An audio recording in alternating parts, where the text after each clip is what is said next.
Okay, I've been using the AeroPress for about 4 months now, so I thought it about time to put a bit of review up of the product and how I use it. The instructions do explain two ways of using the AeroPress. I'm going to show you the inverted method, which I think is easier and less likely to spill. But basically what you've got is two parts, and it's basically like a syringe. So you've got like a chamber in there, and there's a rubber seal on the end of this piece, and when you push this plunger through, you basically push in the coffee and the liquid through a paper filter there into your cup. So I shall just show you how this works. So like I say, this is the inverted method. Now you do get a scoop, like a coffee measure thing. I use one of these full of coffee beans, grind them, and then put the little funnel in there, put the coffee in there. So we're at that stage now. We've got a kettle with just boiled water. Now the idea is you're not supposed to generally put just boiled water onto coffee because it kind of burns it and gives it a bitterish sort of taste. So you can either wait a few minutes for that to cool down. I think the optimum's about 80 degrees C. But what I like to do is to just pour the water into the cup.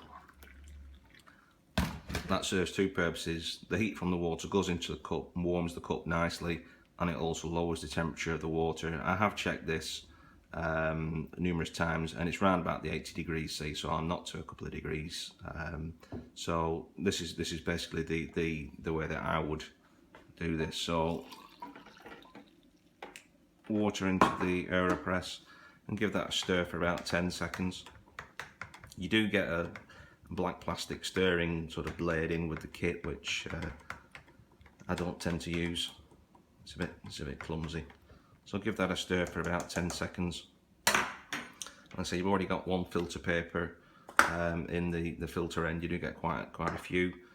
That goes on the top, and then you wait for about a minute, and that's sufficient to get the flavour out of the coffee. So we'll come back in a minute. Okay, so a minute later, and now what we do is we invert this over the cup.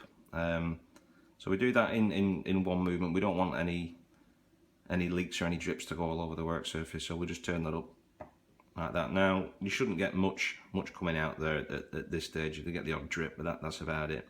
So what we need to do now is need to apply pressure to the plunger and push all that coffee through the filter and into the cup. So you can use one hand, but I find it easy to do two, and you just basically the weight of your hands on top of the AeroPress, and it should take around about 20 seconds to push all that liquid through. Now when it gets down to the bottom, you'll just see in there that there is you can just see in there there's coffee, then there's like a section of air in there, so you'll hear when that air starts to go through the filter, and then you know it's all the water's through.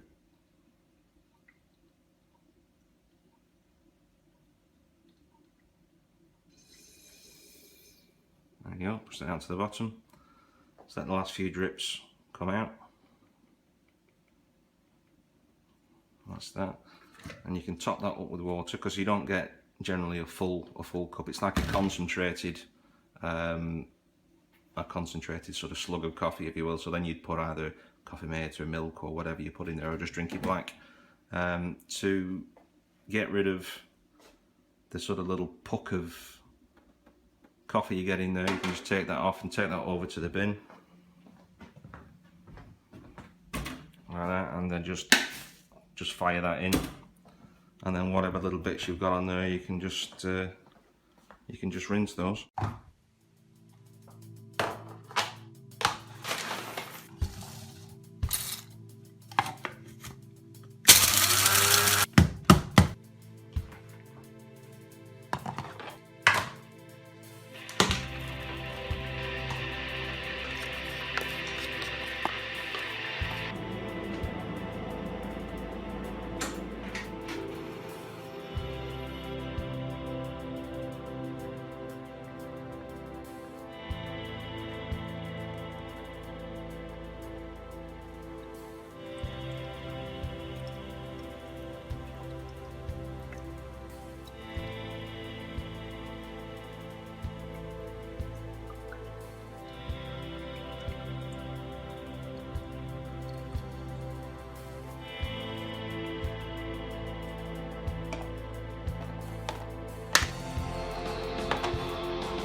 So this is a review of the AeroPress coffee maker, and I want to start by saying I bought